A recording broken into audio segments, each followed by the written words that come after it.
ഇമാം ഷാഫിയുടെ അഖീദ അതും പ്രധാനമാണ്. അന്നത്തെ കാലത്ത് നമ്മൾ ഈ പറഞ്ഞ ഒരു അബ്ബാസികളുടെ കാലത്ത് പല ടീമുകളും എന്താണ് ഇസ്ലാമിക ലോകത്ത് ഖുലഫാഉർ റാഷിദുകളുടെ അവസാന കാലത്ത് തന്നെ എത്രയോ പിഴച്ച കക്ഷികൾ ഖവാരിജുകളും ഷിയാക്കളും ഖദരിയാക്കളും ഒക്കെ ഉണ്ടായിട്ടുണ്ട് സ്വഹാബിമാരുടെ കാലത്ത് തന്നെ. അപ്പോൾ ഹിജ്റ 150 ശേഷം എന്ന് പറയുന്നത് അതിനേക്കാൾ അധികം ഉണ്ടാവും. അപ്പോൾ അദ്ദേഹത്തിൻ്റെ കാലത്ത് ഇമാം ഷാഫിയുടെ കാലത്ത് ഷിയാക്കളുണ്ട്. ഷിയാക്കളിൽ തന്നെ അതിതീവ്ര വിഭാഗമായ അബൂബക്കർ, ഉമർ റളിയല്ലാഹു അൻഹുമ ഇവരൊക്കെ ശപിക്കുകയും ചെയ്യുന്ന വിഭാഗങ്ങളൊക്കെ അന്നുണ്ട്. അപ്പോൾ ഇവരൊക്കെ കാലഘട്ടത്തിൽ ജീവിച്ച കാലഘട്ടത്തിൽ മുഅ്തസിലികൾ, ഇമാം അഹ്മദിനെ ഏറ്റവും കൂടുതൽ പരീക്ഷിച്ച ആളുകൾ അന്നത്തെ ഭരണകൂടം അബ്ബാസികളിലെ ഹാറൂൺ റഷീദ് ജീവിച്ചിരുന്ന കാലത്തായിരുന്നു ഇമാം ഷാഫി ജീവിച്ചത്. ഹാറൂൺ റഷീദിൻ്റെ മകൻ മഅ്മൂൻ മുഅ്തസിലി ചിന്താഗതിക്കാരനായിരുന്നു. മഅ്മൂൻ, മുഅ്തസിം, വാസിഖ് എന്നീ 3 ഖലീഫമാരാണ് തുടർച്ചയായി ഇമാം അഹ്മദിനെ പീഡിപ്പിക്കുന്നത്. ഈ കാലത്ത് ജീവിച്ച ആളായിരുന്നല്ലോ ഇമാം ഷാഫി. ഇമാം അഹ്മദിനേക്കാൾ കുറച്ച് മുമ്പാണ് അദ്ദേഹം മരണപ്പെടുന്നത്. അപ്പോൾ ഈ മഅ്മൂൻ്റെ കാലത്ത് ഇമാം ഷാഫി. അപ്പോൾ അദ്ദേഹത്തിൻ്റെ ആ വിഷയത്തിലുള്ള പ്രതികരണം നമുക്ക് കാണാൻ കഴിയും. അൽ ഖുർആനു കലാമുല്ലാഹ്. ഖുർആൻ്റെ വിഷയത്തിൽ ഇമാം ഷാഫിയുടെ നിലപാട് അഹ്ലുസുന്നയുടെ നിലപാടായിരുന്നു. ഖുർആൻ സൃഷ്ടിയാണെന്നായിരുന്നു മുഅ്തസിലികൾ വാദിച്ചിരുന്നത്. അള്ളാഹുവിൻ്റെ ഒരു വിശേഷണമല്ല, സിഫത്തല്ല, അള്ളാഹുവിൻ്റെ സൃഷ്ടിയാണ് ഖുർആൻ. ഇമാം ഷാഫിയുടെ വാചകങ്ങൾ കാണാൻ കഴിയും. അൽ ഖുർആനു കലാമുല്ലാഹ് മൻ ഖാല മഖ്ലൂഖുൻ ഫഖദ് കഫർ. ഖുർആൻ അള്ളാഹുവിൻ്റെ സൃഷ്ടിയാണെന്ന് പറഞ്ഞാൽ കാഫിറായി. അള്ളാഹുവിൻ്റെ സിഫത്തായ അള്ളാഹുവിൻ്റെ തന്നെ വിശേഷണമായ ഒന്നിനെ അതിനെ തന്നെ അള്ളാഹു സൃഷ്ടിച്ചതാണെന്ന് പറഞ്ഞാൽ, അത് സൃഷ്ടിയാണെന്ന് പറഞ്ഞാൽ പിന്നെ കാഫിറാവും എന്ന് ഇമാം ഷാഫിയുടെ വ്യക്തമായ ഉദ്ധരണി നമുക്ക് കാണാൻ കഴിയും. ഇമാം ബുവൈത്തി, നമ്മൾ നേരത്തെ പറഞ്ഞ അദ്ദേഹത്തിൻ്റെ ശേഷം ഇമാം ബുവൈത്തി ഇമാം ഷാഫിയോട് ചോദിക്കുന്നുണ്ട്, ഉസല്ലി ഖൽഫർ റാഫിദി, റാഫിദികളുടെ പിന്നിൽ നിസ്കരിക്കാൻ പറ്റും? അബൂബക്കർ റളിയല്ലാഹു ഉമറുല്ലാനൊക്കെ ചീത്ത പറയുന്ന, ആയിഷ റളിയല്ലാഹു ഹഫ്സ റളിയല്ലാഹുവിനെതിരെ ലാനത്ത് പ്രാർത്ഥന ചൊല്ലുന്ന ഈ റാഫിദികൾക്കെതിരെ ഷിയാക്കളുടെ ഏറ്റവും അതിതീവ്രമായ വിഭാഗങ്ങൾക്ക് നിസ്കരിക്കാൻ പറ്റും? ലാ തുസല്ലി ഖൽഫർ റാഫിദി, റാഫിദികളുടെ പിന്നിൽ നിസ്കരിക്കാൻ പറയും. വലൽ ഖദരി വലൽ മുർജി, ഖദറിനെ നിഷേധിക്കുന്ന ഖദരികൾക്ക് പിന്നിലും അതുപോലെ തന്നെ മുർജികൾ എന്ന് പറഞ്ഞാൽ ഈമാൻ എന്ന് പറഞ്ഞാൽ ഒരാളിങ്ങനെ പറഞ്ഞാൽ മതി, ലാ ഇലാഹ ഇല്ലല്ലാഹ് പറഞ്ഞാൽ പിന്നെ എന്തും ചെയ്യാം, പിന്നെ അതെല്ലാം പുറത്തുവരും. ഇതാണ് അവരുടെ ഒരു വാദം. ഈമാൻ എന്ന് പറഞ്ഞാൽ ഖൗലുൻ ഫഖത്ത്, അതിങ്ങനെ നാവ് കൊണ്ട് പറഞ്ഞാൽ അത് ഇന്നും മുർജിയാക്കളെ ലോകത്തില്ലെങ്കിലും പല ആളുകൾക്കും അങ്ങനെ ചില വാദങ്ങളുണ്ട്. ഞാൻ ഈ ലാ ഇലാഹ ഇല്ലല്ലാഹ് പറഞ്ഞ മുസ്ലിമാണല്ലോ, നിസ്കരിച്ചത് നമ്മൾ അതൊക്കെ പഠിച്ച പുറത്ത് വരും, നമ്മൾ ലാ ഇലാഹ ഇല്ലല്ലാഹ് പറഞ്ഞിട്ടുണ്ടല്ലോ. ഈ വാദമായിരുന്നു അവരുടെ. അഥവാ ലാ ഇലാഹ ഇല്ലല്ലാഹ് പറഞ്ഞ് യഥാർത്ഥ ആദർശം പറഞ്ഞു കഴിഞ്ഞാൽ, അത് പ്രഖ്യാപിച്ചു കഴിഞ്ഞാൽ പിന്നെ ചെയ്യുന്ന പാപങ്ങളൊക്കെ അല്ലാഹു പുറത്തു വരും, പിന്നെ എന്ത് ചെയ്താലും ഈമാനിനെ ഒന്നും ബാധിക്കൂല. ഇതായിരുന്നു മുർജിയാക്കളുടെ വാദം. ഇർജാ എന്ന വാക്കിൻ്റെ അർത്ഥം നീട്ടിവെക്കുക. അത് അള്ളാഹു എല്ലാം നമുക്ക് എന്ത് ചെയ്യും, ഇങ്ങനെ നീട്ടിവെച്ച് തരും, എല്ലാം പുറത്തു തരും, അള്ളാഹു എല്ലാത്തിനും നമുക്ക് പരിഹാരം തരും എന്നതാണ് അവരുടെ വാദം. അപ്പോൾ ഇവരുടെ പിന്നിൽ നിസ്കരിക്കാൻ പാടില്ല. അത് കഴിഞ്ഞ് അവരോട് അദ്ദേഹം തന്നെ, ആ ശിഷ്യൻ തന്നെ ചോദിക്കുന്നുണ്ട്, എന്താണ് ഇവരുടെ വാദങ്ങൾ എന്ന് അവരോട് ചോദിക്കുമ്പോൾ ഇമാം ഷാഫി പറഞ്ഞു കൊടുക്കുന്നു, എന്താണ് മുർജി എന്ന് പറഞ്ഞാൽ. അദ്ദേഹം പറഞ്ഞു, അൽ ഈമാനു ഖൗലു, ഈമാൻ എന്ന് പറഞ്ഞാൽ ഖൗല് മാത്രമാണ്, പറയൽ മാത്രമാണ്, ചെയ്യലോ അല്ലെങ്കിൽ ഹൃദയത്തിൽ അത് ഉറപ്പിക്കലോ ഒന്നും ഇല്ല എന്ന് പറയുന്നതാണ്. ഫഹുവ മുർജി, അവരാണ് ഈ മുർജി എന്ന് പറയുന്നത്. ഇന്ന അബൂബക്കർ വ ഉമർ ലൈസ ബി ഇമാമൈൻ, അബൂബക്കർ ഉമർ ഇവരൊന്നും റസൂലിന് ശേഷമുള്ള ഇമാമുമാരല്ല, ഖലീഫ സ്ഥാനത്തിന് അർഹമായിരുന്നില്ല, അലി റളിയല്ലാഹു അൻഹു ആദ്യം ഖലീഫ ആവേണ്ടിയിരുന്നു എന്ന് വാദിക്കുന്നു. ഫഹുവ റാഫിദി, അവരാണ് റാഫിദികൾ, ഷിയാക്കൾ. വമൻ ജഅലൽ മശീഅത ലിനഫ്സി, അള്ളാഹു തീരുമാനിച്ചിട്ടും അള്ളാഹുവിൻ്റെ ഉദ്ദേശത്തിലൊന്നല്ല ഈ ലോകത്ത് കാര്യങ്ങൾ നടക്കുന്നത്.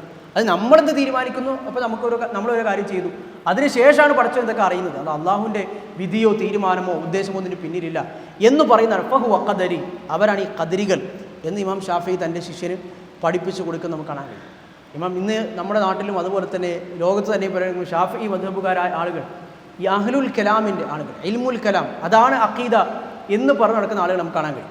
അശ്അരികളും അതുപോലെ തന്നെ മാതുരീദികളും, നമ്മുടെ നാട്ടിലുമൊക്കെ അശ്അരികളായിരിക്കും. അഖീദയിൽ അശ്അരി മദ്ഹബും ഫിഖ്ഹിൽ ഷാഫി മദ്ഹബുകാരായ ആളുകളാണ് അധികവും ഉള്ളത്. അപ്പോൾ അവരുടെ ഒരു വാദവും അവരുടെ ഒരു ഇതൊക്കെ കണ്ടാൽ തോന്നി ഇമാം ഷാഫിയൊക്കെ 1-ാം നമ്പർ അശ്അരി ആയിരിക്കും. ഇമാം ഷാഫിയുടെ അഹ്ലുൽ കലാമിനെതിരെയുള്ള ഇൽമുൽ കലാം, വചനശാസ്ത്രത്തെ, അതാണ് ഈ അശ്അരികളുടെയും മുഅ്തസിലികളുടെയും ഒക്കെ അടിസ്ഥാനം, ഇൽമുൽ കലാം. ഇതിനെതിരെയുള്ള ഇമാം ഷാഫിയുടെ വാചകങ്ങൾ വളരെ രസകരമാണ്. അത് വായിച്ചു കഴിഞ്ഞാൽ അദ്ദേഹം പറയുന്നത് കാണാൻ കഴിയും. ഇമാം ഷാഫിയിൽ നിന്ന് അദ്ദേഹത്തിൻ്റെ ശിഷ്യൻ ഇമാം ജഅഫറാനി ഉദ്ധരിക്കുന്നത് കാണാൻ കഴിയും. ഹുക്മി ഫി അസ്ഹാബിൽ കലാം, ഈ കലാം പറയുന്ന ഖുർആനും സുന്നത്തും വിട്ട് ഈ പറയുന്ന തത്വശാസ്ത്രങ്ങളും ഇതുപോലെ വചനശാസ്ത്രങ്ങളും ഇതുപോലുള്ള കാര്യങ്ങളും ഈ ഗ്രീക്ക് ഫിലോസഫിയുടെ അടിസ്ഥാനത്തിലുള്ള രൂപപ്പെടുത്തിയെടുത്തിയ തെളിവുകളും ഇങ്ങനെയുള്ള ആർഗ്യുമെൻറ്റുകളും ഒക്കെ ഉദ്ധരിക്കുന്ന അവരുടെ വിഷയത്തിലുള്ള എൻ്റെ ഹുക്കും, അവരെ പറ്റിയുള്ള എൻ്റെ അഭിപ്രായം എന്ന് പറഞ്ഞാൽ ഐ യുദ്റബു ബിൽ ജരി, ഈത്തപ്പന മണൽ വെട്ടി ഓരോ അടിക്കണം. വയുഹ്മലു അലൽ ഇബിൽ, ഒട്ടകപ്പുറത്ത് അവരെ ഇങ്ങനെ കയറ്റി ഇരുത്തി അതിൽ കെട്ടിയിട്ട് എന്ത് ചെയ്യണം, എല്ലാ ഗോത്രങ്ങളും നാടിൽ മൊത്തം അവരെങ്ങനെ ചുറ്റിക്കണം, അവരെങ്ങനെ ഈത്തപ്പന കൊണ്ട് അടിച്ചിട്ട് ചുറ്റിക്കണം. എന്നിട്ട് അവരെക്കുറിച്ച് ഇങ്ങനെ വിളിച്ചു പറയണം, ഹാദ ജസാഉ മൻ തറക്കൽ കിതാബ വസ്സുന്ന, അള്ളാഹുവിൻ്റെ ഖുർആനും സുന്നത്തൊക്കെ ഉപേക്ഷിച്ചിട്ട് വാഖദ ഫിൽ കലാം, ഇതുപോലുള്ള കുറേ തത്വശാസ്ത്രങ്ങളുമായി പിന്തുടർന്ന് ഇൽമുൽ കലാം പിന്തുടർന്ന് നടക്കുന്ന ആളുകളെ ശിക്ഷ ഇതാണെന്ന് പറഞ്ഞിട്ട് ആളുകൾക്ക് മൊത്തം പാഠമാകുന്ന രൂപത്തിൽ അവരെ ഇങ്ങനെ ചുറ്റിക്കണം എന്നാണ് ഇമാം ഷാഫി അവരെക്കുറിച്ച് പറഞ്ഞത്. മറ്റൊരിക്കലും ഇമാം ഷാഫി പറഞ്ഞു, ലൗ ആലിമൻ നാസു മാ ഫിൽ കലാമി വൽ അഹ്വാ, ഈ പറഞ്ഞ ഇൽമുൽ കലാമിലും ഇതുപോലുള്ള തത്വങ്ങളിലും ഒക്കെ അഭിരമിക്കുന്ന ആളുകൾ അതിലെ അപകടം ഒരു തിരിച്ചറിഞ്ഞിരുന്നുവെങ്കിൽ ഇന്നും ആളുകൾ വിചാരിക്കുന്ന, മുസ്ലിം സമൂഹത്തിൽ തന്നെ പല ആളുകളും വിചാരിക്കുന്നത് ഇത് എന്തൊക്കെയോ വലിയ സംഭവമാണെന്ന്. ഖുർആനും സുന്നത്തിനേക്കാളും വലിയ ബുദ്ധിപരമായ ആർഗ്യുമെൻറ്റുകളാണ് ഈ യുക്തിവാദികൾക്കെതിരെയും നിരീശ്വരവാദികൾക്കെതിരെയും ഒക്കെ പലരും പുതിയ പുതിയ ആർഗ്യുമെൻറ്റുകൾ, ഫിലോസഫിക്കൽ ആർഗ്യുമെൻറ്റുകളൊക്കെ കൊണ്ടുവരുമ്പോൾ ആളുകൾ അതിനെക്കുറിച്ച് വിചാരിക്കുന്നത് ഇതൊക്കെ വലിയ സംഭവമാണ്, ഇതൊക്കെ നമുക്ക് മാത്രം അറിയുന്ന കുറേ കാര്യങ്ങളാണ്, ഇതൊക്കെ പറഞ്ഞാലാണ് യുക്തിവാദികളുടെ മുമ്പിലേക്ക് അവരെ വായടപ്പിച്ചിരുത്താൻ കഴിയുന്നത്. ഖുർആനും സുന്നത്തൊന്നും അത്ര പോരാ. ഇമാം ഷാഫി അതേ പറയുന്നത് ഇതിലൊക്കെയുള്ള അപകടം ആളുകൾ തിരിച്ചറിഞ്ഞിരുന്നു എങ്കിൽ ലഫറു മിൻഹു കമാ യഫിറൂന മിൻ അസദ്, ഒരു സിംഹം ഒരാൾ ആക്രമിക്കാൻ വരുന്നത് അയാൾ എത്രമാത്രം പേടിച്ചോടുമായിരുന്നു അത്രമാത്രം ഒരാൾ പേടിച്ചോടുമായിരുന്നു എന്ന് അദ്ദേഹം പറയുന്നത് നമുക്ക് കാണാൻ കഴിയും. അങ്ങനെ ഈ വിഷയത്തിൽ ഇമാം ഷാഫിയുടെ അഖീദ വളരെ ക്ലിയർ ആയിരുന്നു. ഇമാം ഷാഫി യഥാർത്ഥ അഹ്ലുസ് സുന്നയുടെ വലിയ പണ്ഡിതനാണ്, ആദരിക്കപ്പെടേണ്ട ബഹുമാനിക്കപ്പെടേണ്ട പണ്ഡിതൻ തന്നെയാണ്. ഇമാം ഷാഫി ഇതുപോലെ ബഗ്ദാദിലെത്തിയപ്പോൾ, ബഗ്ദാദിൽ എന്ന് പറഞ്ഞാൽ ഇസ്ലാമിക അബ്ബാസി ഖിലാഫത്തിൻ്റെ തലസ്ഥാനമാണ് ബഗ്ദാദ്. ബഗ്ദാദിൽ നേരത്തെ പറഞ്ഞതുപോലെ മുഅ്തസിലികളുണ്ട്. ഈ അന്നത്തെ ഏറ്റവും പ്രധാനപ്പെട്ട ആശയങ്ങളൊക്കെ ഉള്ള ടീമും തലസ്ഥാനത്ത് ബഗ്ദാദിൽ. ബഗ്ദാദിൽ ഇമാം ചെല്ലുമ്പോൾ ബഗ്ദാദിലെ പള്ളിയിൽ അന്ന് ഒന്നുകിൽ 40ഓ 50ഓ അധികം ഹൽക്കകളുണ്ട് ബഗ്ദാദ്. ഓരോരുത്തരും അവരവരുടെ മദ്ഹബ്, അവരവരുടെ എല്ലാവരും പറയുക നമ്മുടെ ആളിങ്ങനെ പറഞ്ഞു, നമ്മുടെ ഇമാമാർ ഇങ്ങനെ പറഞ്ഞു എന്ന് പറഞ്ഞിട്ടാണ് ഓരോരുത്തരും ക്ലാസ് എടുക്കുക. ഇമാം ഷാഫി അവിടെ ചെന്നു, ഇമാം ഷാഫിയുടെ ക്ലാസ് തുടങ്ങി. ഇമാം ഷാഫി പറയാറുണ്ടായിരുന്നു, ഖാല അല്ലാഹ് വഖാല റസൂൽ, എന്താണ് ഖുർആനിലുള്ളത് സുന്നത്തിലുള്ളത്, അള്ളാഹു എന്തു പറഞ്ഞു, പ്രവാചകൻ എന്തു പറഞ്ഞു, ഇതായിരുന്നു ഇമാം ഷാഫിയുടെ നിലപാട്. അതുകൊണ്ട് തന്നെ പിൽക്കാലത്ത് നമുക്ക് കാണാൻ ഹത്താ മാ ബഖിയ ഫിൽ മസ്ജിദി ഹൽഖത്തുൻ ഗൈറു, അവസാനം അദ്ദേഹം അവിടെ ക്ലാസ് എടുത്ത് തുടങ്ങിയപ്പോൾ അവസാനം ഈ 40ഉം 50ഉം വരുന്ന ഹൽക്കകളൊക്കെ മാറി അവസാനം ഇമാം ഷാഫിയുടെ ഹൽക്കകൾ മാത്രമായി ബഗ്ദാദിലെ പള്ളിയിൽ ശേഷിച്ചു എന്നാണ് ഇമാം ഖതീബുൽ ബഗ്ദാദി ബഗ്ദാദിൻ്റെ ചരിത്രം എഴുതിയ താരീഖ് ബഗ്ദാദിൽ ഈ സംഭവം ഉദ്ധരിക്കുന്നത് നമുക്ക് കാണാൻ കഴിയും. ഇബാദത്തുകളിൽ ഇമാം ഷാഫിയുടെ നിലപാട് ചരിത്രത്തിൽ കൃത്യമായി ഉദ്ധരിക്കപ്പെടും. നമ്മൾ നേരത്തെ പറഞ്ഞ ഖുർആൻ പാരായണം എങ്ങനെയായിരുന്നു നമുക്കറിയാം. ഇമാം ഷാഫിയുടെ സാധാരണ ദിവസത്തിലൊരു പതിവ്, രാത്രി അദ്ദേഹം 3 ആക്കി തിരിക്കുകയും അതിലൊരു ഭാഗം നിസ്കരിക്കാനും മറ്റൊരു ഭാഗം കിതാബുകൾ എഴുതാനും മറ്റൊരു ഭാഗം ഉറങ്ങാനുമായിരുന്നു അദ്ദേഹം തിരഞ്ഞെടുത്തിരുന്നത് എന്ന് അദ്ദേഹത്തിൻ്റെ ശിഷ്യന്മാർ ഉദ്ധരിക്കുന്നത് നമുക്ക് കാണാൻ കഴിയും. അതുമാത്രമല്ല, ഇമാം ഷാഫിയുടെ ജീവിതത്തിൽ പിന്നീട് അദ്ദേഹത്തിന് വലിയ സമ്പത്തുണ്ടായപ്പോൾ അദ്ദേഹത്തിന് ഒരുപാട് ആളുകൾ, രാജാക്കന്മാർ അദ്ദേഹത്തിന് ഹദിയ കൊടുക്കാമെന്ന് പറയും. പല ആളുകളും അദ്ദേഹത്തിന് ഒരുപാട് ഹദിയകൾ കൊടുത്തയക്കും.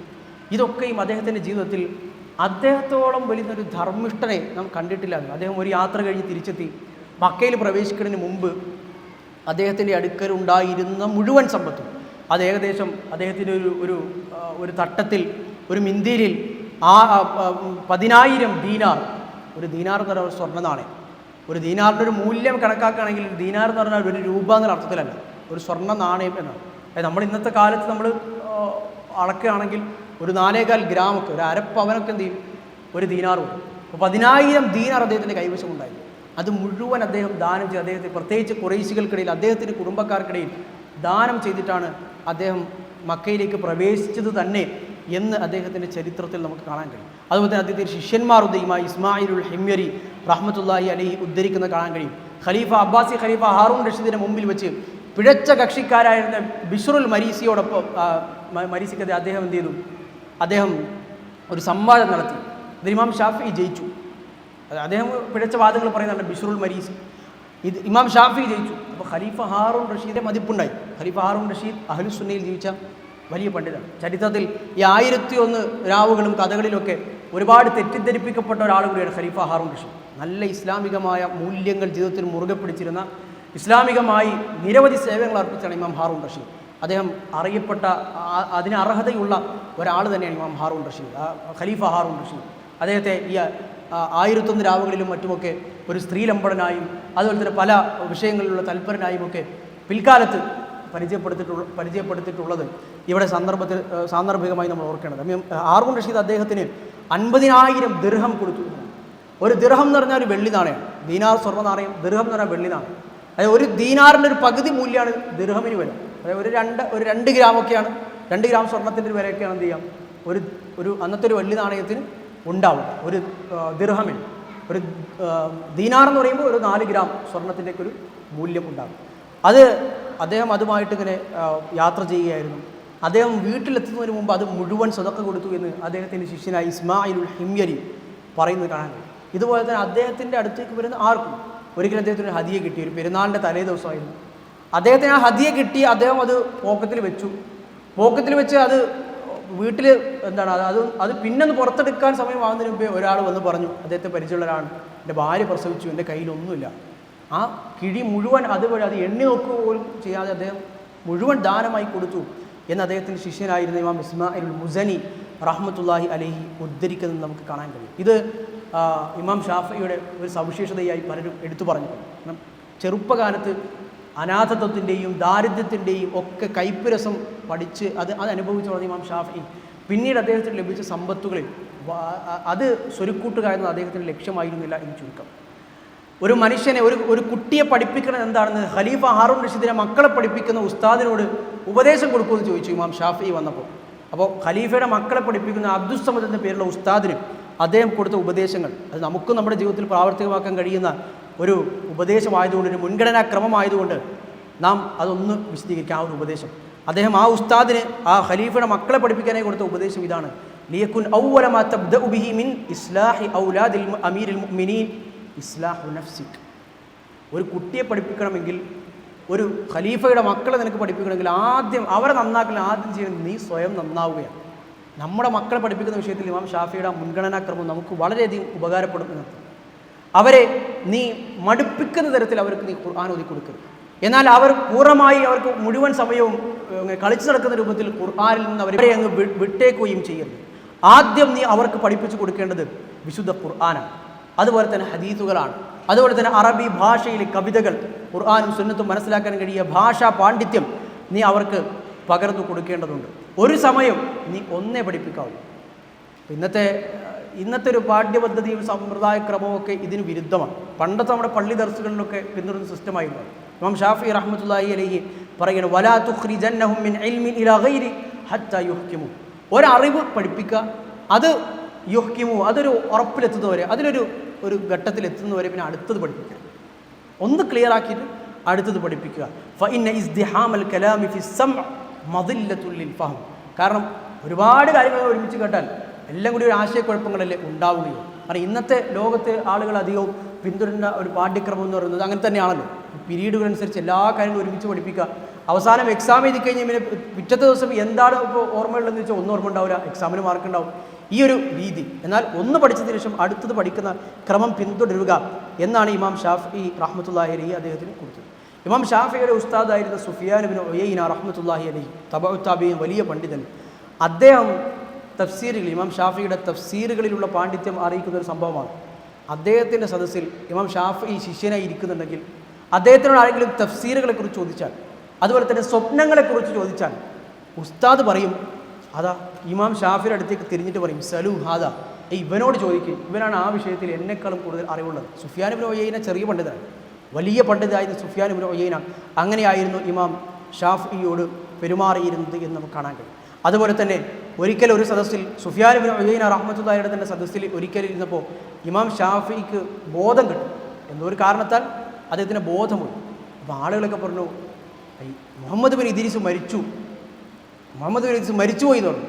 അപ്പോൾ ഉസ്താദായി ഇമാം സുഫിയാൻ ഇബ്നു ഉയൈന പറഞ്ഞു, മുഹമ്മദ് ബിൻ ഇദ്രീസ് അങ്ങനെ മരിക്കുകയാണെങ്കിൽ ഇന്ന് നിലവിൽ ഈ കാലഘട്ടത്തിൽ ജീവിച്ചിരിക്കുന്നതിൽ വെച്ച് ഏറ്റവും മഹത്വമേറിയൊരു സ്വന്തം ശിഷ്യനെക്കുറിച്ചാണ് പറയുന്നത്. ഏറ്റവും ഫഖദ് മാത അഫ്ദല അഹ്ലി സമാനി, ഈ കാലഘട്ടത്തിലെ ഏറ്റവും ഉന്നതനായ മനുഷ്യരായിരിക്കും മരണപ്പെടുക എന്ന് അദ്ദേഹത്തെക്കുറിച്ച് അദ്ദേഹം പഠിക്കുന്ന സമയത്ത് അദ്ദേഹത്തിന് ഉസ്താദുമാർ അദ്ദേഹത്തിന് സർട്ടിഫിക്കറ്റ് കൊടുത്തിട്ടുണ്ട് എന്ന് പറയുന്നത്.